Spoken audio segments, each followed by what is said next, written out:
Hello, good evening, नमस्कार, सत श्री अकाल, आदाब। मैं मनीष जैन आपका स्वागत करता हूं एक नए एपिसोड, एक नए एनालिसिस के साथ में अपने चैनल, आपके channel hobby to passion, a gateway to informed stock analysis पर। दोस्तों, शुरू करने से पहले हमेशा की तरह फिर दो लाइनें बोलूँगा। वाकिफ कहाँ ज़माना हमारी उड़ान से, वो और थे जो हार गए आसमां से। चलिए शुरू करते हैं आज का एपिसोड, आज का स्टॉक।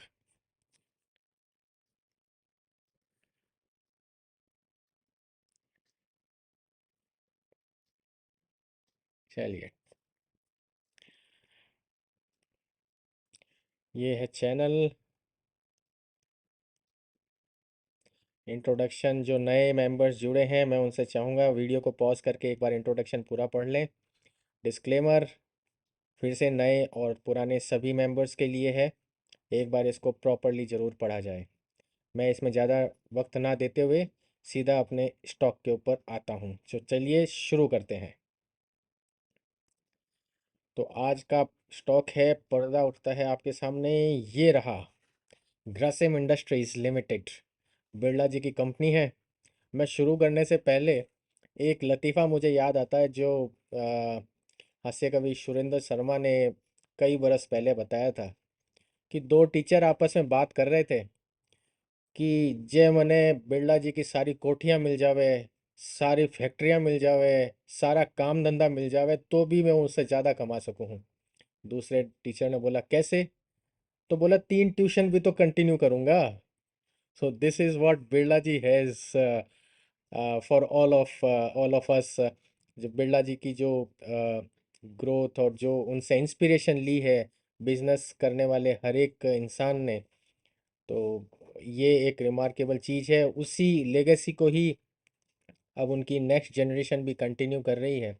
और ये वाला जो स्टॉक है, आदित्य बिरला ग्रुप का स्टॉक है, ग्रासिम इंडस्ट्रीज लिमिटेड। फटाफट से इसका बैकग्राउंड आपके सामने रखता हूँ। ये एक्चुअली बिरला जी की कोई भी कंपनी बैकग्राउंड की मोहताज है नहीं, बट क्योंकि हमें ज़रूरी होता है अपने एनालिसिस में एक जो भी इंडस्ट्री या जो भी कंपनी का हम एनालिसिस करते हैं, तो उसके लिए थोड़ा बैकग्राउंड सभी के बारे में मैं औपचारिकता करना चाहूँगा। क्योंकि ये चीज़ ऐसी है कि अ, कोई भी कंपनी या कोई भी ये ग्रुप पूरा कोई इंट्रोडक्शन का मोहताज नहीं है। ग्रासिम इंडस्ट्रीज लिमिटेड आज से 76 साल पुरानी कंपनी है। ये 1947 में जब भारत आज़ाद हुआ था, प्रिसाइजली ये 25 अगस्त 1947, आज़ादी के 10 दिन बाद ही ये कंपनी बनी थी, और 76 साल पुरानी कंपनी हो गई है। और फ्लैगशिप कंपनी है ये आदित्य बिरला ग्रुप की। और जो पब्लिकली लिस्टेड कंपनीज़ हैं इंडिया में, उनमें बड़ा आदर से और इसका इनका नाम लिया जाता है बिजनेस वर्ल्ड में। इनके ऊपर कई केस स्टडीज़ बनी हैं, कई सारी डॉक्यूमेंट्रीज़ बनी हैं क्रॉस द वर्ल्ड। और वो इसलिए है क्योंकि ये डाइवर्सिफाइड कॉन्ग्लोमरेट है बिजनेस का। और ये टेक्सटाइल मैन्युफैक्चर से इन्होंने अपना काम शुरू किया था। ग्रासिम के आपको याद होगा, जो 1980s में या 19 इनफैक्ट 2000 तक जो लोग, स्पेशली मुझे याद आता है जो शादियां होती थी, उसमें ग्रासिम की सूट लेंथ बड़ी इज्जत वाली चीज़ मानी जाती थी कि ग्रासिम की सूट लेंथ उनको गिफ्ट की गई है। और कई कई जगह उनको टोकन ऑफ रेस्पेक्ट के हिसाब से ये ग्रासिम की जो फैब्रिक्स हैं, वो टोकन ऑफ गिफ्ट दिया जाता था कई लोगों को। वो इनका कारण ये है। और ये लीडिंग ग्लोबल प्रोड्यूसर है विस्कोस का, डाइवर्सिफाइड केमिकल्स का, लिनन यार्न का और फैब्रिक्स का। मतलब कपड़े में इनका कोई सामी नहीं है, मतलब काफ़ी अच्छी मार्केट शेयर ये होल्ड करते हैं क्रॉस द वर्ल्ड। इन्होंने रिसेंटली अभी पेंट बिजनेस में भी अपनी शुरुआत की है बिजनेस की, in the name of Birla opus. इनका ब्रांड नेम है बिरला ओपस। और 6 प्लांट ये 10,000 करोड़ का इन्वेस्टमेंट ये करने वाले हैं। 6 प्लांट, मैन्युफैक्चरिंग प्लांट लगाएंगे, डेकोरेटिव पेंट्स का मैन्युफैक्चरिंग करेंगे, और ये 6 अलग अलग लोकेशंस पे इंडिया में लगाएंगे टू केटर एंटायर इंडिया।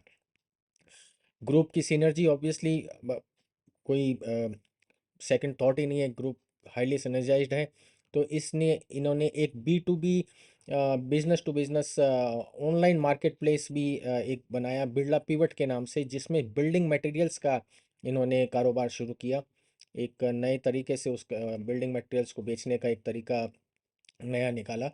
और उनकी तो सब्सिडरीज़ हैं, अपने आप में ब्लू चिप्स हैं वो भी। अल्ट्राटेक सीमेंट मार्केट लीडर हैं ये भी। आदित्य बिरला कैपिटल फाइनेंस में है। Aditya Birla renewables clean energy में है। तो ये एक इनको एक कहना चाहिए कि इन इस ग्रुप की जो सिनर्जी को डेवलप करने में और उसमें हेल्प करने में ये एक बहुत बड़ा रोल प्ले करती है तीनों कंपनीज। ये कम इस स्टॉक के बारे में आता हूँ मैं, तो इस स्टॉक ने अभी रिसेंटली अपना लाइफ टाइम हाई अचीव किया है अभी तक का, 2244 रुपया, 22 फरवरी 2024 को। और लाइफ टाइम लो वे बैक 25 साल पहले इन्होंने, इनका था 16 रुपये 65 पैसा। तो ये जिसको कहते हैं ना पेनी स्टॉक, ये पेनी स्टॉक की तरह ही था। 16 रुपए की चीज़ आज 2200 रुपये बन गई है, और हो सकता है और भी आगे जाएगी। तो ये पेनी स्टॉक का, जब मैं हर बार कहता हूँ कि पेनी स्टॉक लेने चाहिए और उनको होल्ड करने चाहिए, 25 साल में देखिए कई कितना गुना ये रिटर्न दे चुका है ये कंपनी।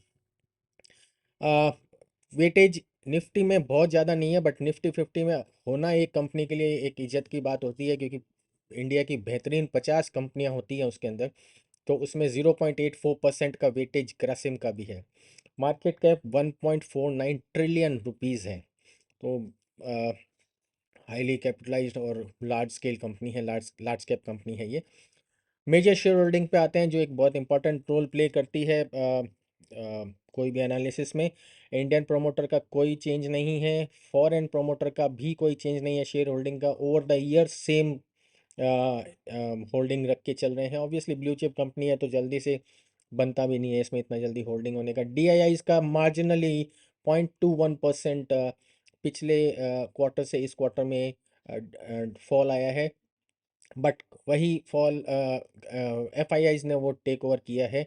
12.17 के अगेंस्ट 12.52% उनकी शेयर होल्डिंग हो गई है।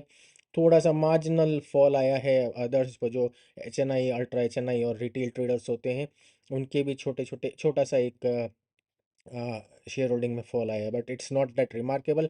Overall we can say that this group is highly, जिसको कहना चाहिए कि इनकी प्रोमोटर और फॉरेन प्रोमोटर्स के पास में ओवर 43% इनका शेयर होल्डिंग उनके पास में है।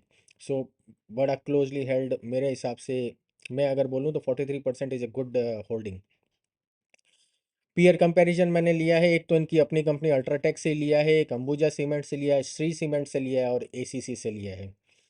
तो सबसे ज़्यादा ऑब्वियसली इनकी ही अपनी सब्सिडरी है, जिसकी 57% जिसके अंदर होल्डिंग ग्रासिम की है अल्ट्राटेक सीमेंट में। वो इस पीयर कंपैरिजन में मार्केट के हिसाब से लीडर है।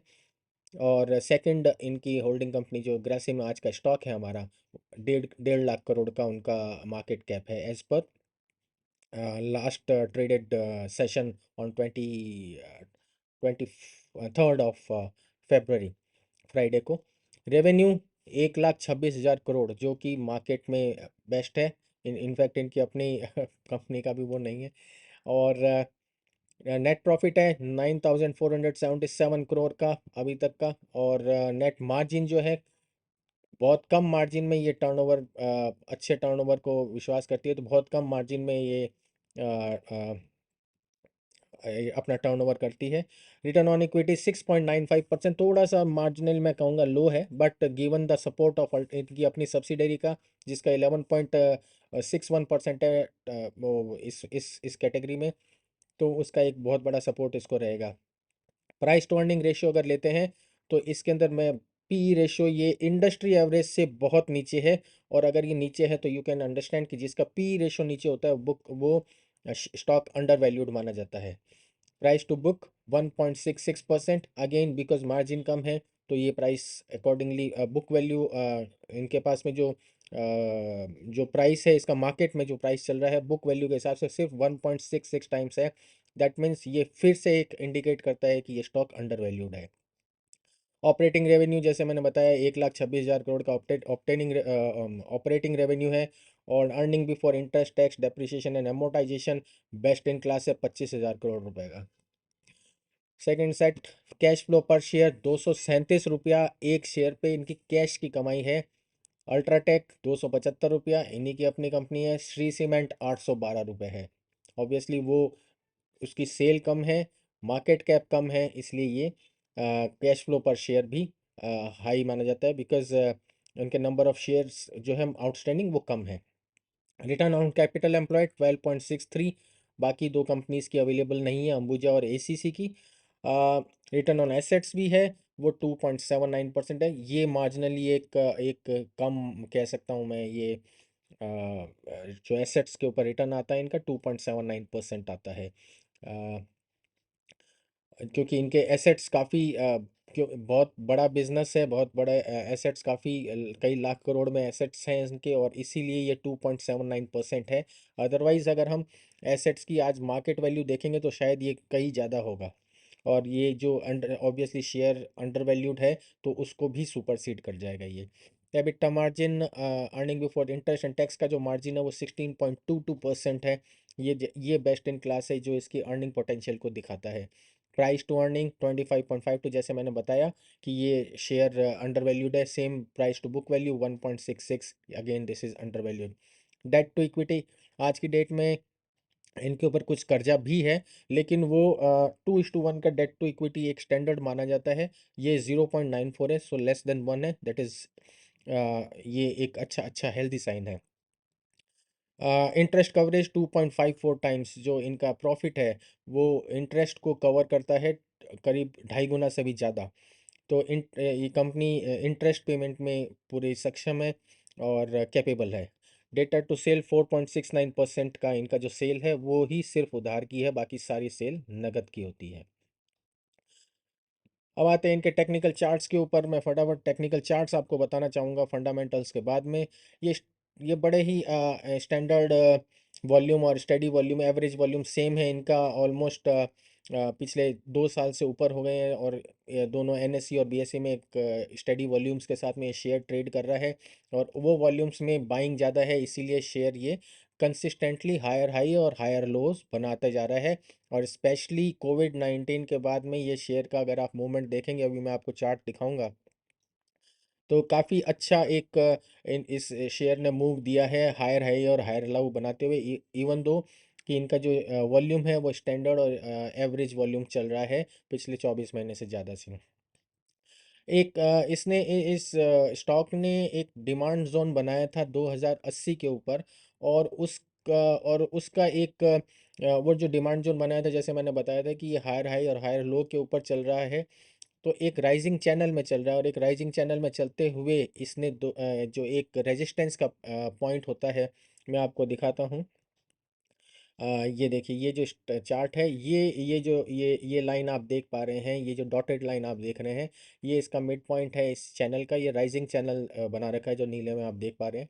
इसका ये इसके ऊपर ये अच्छा अभी पहुंच चुका है रेजिस्टेंस के ऊपर, और 1.68 का जो फिबोनाची लेवल है वहाँ पर ये ट्रेड अब से कुछ टाइम बाद में प्रोबेबली करने वाला है। तो ये एकमात्र जो रेजिस्टेंस है वो अभी इसके ऊपर एप्लीकेबल है।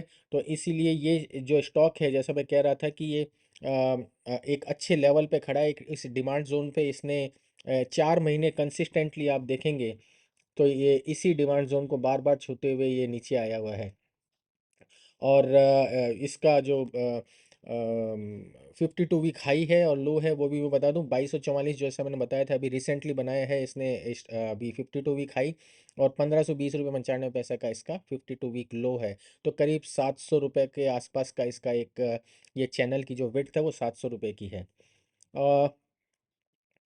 ये इसका मैंने स्टॉक चार्ट दिखाया। तो ये जो स्पेशली फंडामेंटल और टेक्निकल के जो एस्पेक्ट्स मैंने बताए थे क्विकली इस वीडियो में आपको, वो उसके मुताबिक एक एक टारगेट हम सेट करके चल सकते हैं, क्योंकि ये शेयर पहले से ही अंडर वैल्यूड है, और एक पॉजिटिव नोट पे ये अपर चैनल में हाई राइजिंग चैनल के अंदर मूव कर रहा है टेक्निकली भी।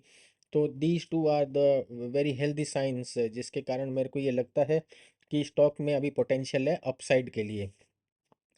लास्ट ट्रेडेड प्राइस 23 फरवरी शुक्रवार को जो था वो 2190 रुपये था, जिसके अंदर हाई इसने 2236 रुपये का बनाया था, और लो बनाया था उस दिन 2182 रुपये का। मैं कहता हूँ कि ये करंट लेवल पर भी ये स्टॉक एक अच्छा खरीदा जा सकता है, good I mean it's a good buy zone. लेकिन फिर भी अगर मैं कंजर्वेटिव भी चलूँ कि कुछ लोग वेट करना चाहेंगे एंटर होने से पहले, तो 2060 से 2080 का भी एक बहुत अच्छा जोन है जिसके ऊपर अगर ये स्टॉक रिट्रेस करके करंट लेवल से रिट्रेस करके आता है नीचे, तो एक ये बहुत अच्छा एक लेवल मिलेगा जिसके अंदर ये स्टॉक को एक्यूमुलेट किया जा सकता है। इसलिए ये पूरा जो इसका निचोड़ है इस पूरे एनालिसिस का, टेक्निकल और फंडामेंटल एनालिसिस का, और जो स्टॉक प्राइसेस पे ये मूव कर रहा है अभी, तो उसके हिसाब से मैंने कुछ टारगेट्स अपने लिए सेट किए हैं, वो आपके साथ साझा करना चाहता हूँ। ये पहला टारगेट है इसका 2370 रुपये का, और दूसरा ये 2370 पार करने के बाद मेरे को दूसरा टारगेट जो इसका लगता है वो लगता है 2900 रुपये पर शेयर का। तो ये दो टारगेट्स के लिए मैं ये स्टॉक होल्ड करना चाहूँगा। स्टॉप लॉस रहेगा 2040 का, और रिस्क टू रिवॉर्ड में लेकर के चलूँगा एक 1:5 का। 1:5 एक हेल्दी रिस्क टू रिवॉर्ड है। टाइम होराइजन इस अचीवमेंट के लिए मैं लेके चलूँगा 12 से 15 महीना, तो करीब 1 से 1.25 साल लगेगा मुझे लग रहा है कि इसका ये अचीव करने में। और उम्मीद करता हूँ कि ये जब मार्च का जो फुल ईयर कंप्लीट ईयर के ऑडिटेड सेट्स जब सामने आएंगे, तो ये काफ़ी अच्छे हेल्दी नोट पे ये स्टॉक होगा। और मैं उम्मीद कर रहा हूँ कि ये फर्स्ट टारगेट तो तब तक इसको अचीव कर लेना चाहिए। But again, stock market is a game of probability. Probability के हिसाब से ही हम एनालिसिस करते हैं, प्रोबेबिलिटी के हिसाब से ही हमारे टेक्निकल चार्ट्स हम देखते हैं। तो उम्मीद उसी प्रोबेबिलिटी को कंटिन्यू करते हुए हम ये टारगेट्स सेट करते हैं और स्टॉप लॉस सेट करते हैं।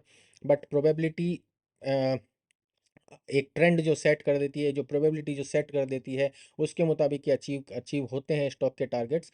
बट हो सकता है एट टाइम्स ये स्टॉक अगर रिवर्स कर जाए, ट्रेस कर जाए फॉर एनी एक्सटर्नल रीजंस, तो ये स्टॉप लॉस को भी हिट कर सकता है। तो जो भी इसके अंदर आप लोग अगर कोई पोजीशन बनाना चाहते हैं, तो मैं आप लोगों के साथ ये केवियट या पहले आपको आगाह करना चाहूँगा कि ये स्टॉक मार्केट है, इसके अंदर प्रोबेबिलिटी और ट्रेंड एनालिसिस के बेसिस पर ही ये सारी फंडामेंटल और टेक्निकल एनालिसिस की जाती है। तो आप अपनी पोजीशन बनाने से पहले अपने वित्तीय सलाहकार से ज़रूर सलाह करें, फाइनेंशियल एडवाइज़र से ज़रूर सलाह करें। So that's about it in this video.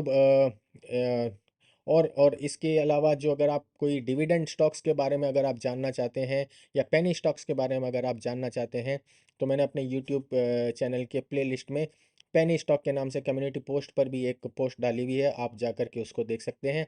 हो सकता है वो उन शेयर्स में भी आपका कुछ क्लिक कर जाए और आप उनको भी ट्रेड कर सकते हैं। इन इस वीडियो को बनाने के लिए मैं इन सब सोर्सेज का धन्यवाद करना चाहूँगा। wikipedia.com, tradingview.com, investing.com, google.co.in, इनकी ऑफिशियल वेबसाइट kasim.com, और moneycontrol.com जिसके ऊपर एनालिसिस अच्छा किया जाता है। ये मेरे कुछ सोशल मीडिया हैंडल्स हैं, trading view WhatsApp channel, Instagram पे, एक्स पे और टेलीग्राम पे, इनमें से जिससे आप कन्वीनियंट है आप मुझसे जुड़ सकते हैं। स्टॉक के एनालिसिस के बारे में हम लोग फर्दर डिस्कशन कर सकते हैं। So that's about it in this video. मैं आपके सामने फिर से एक उपस्थित होऊंगा एक नए एपिसोड में, एक नए स्टॉक एनालिसिस के सामने, आपके चैनल, मेरे channel, hobby to passion, a gateway to informed stock analysis पर। Till then, see you. Bye. Goodbye.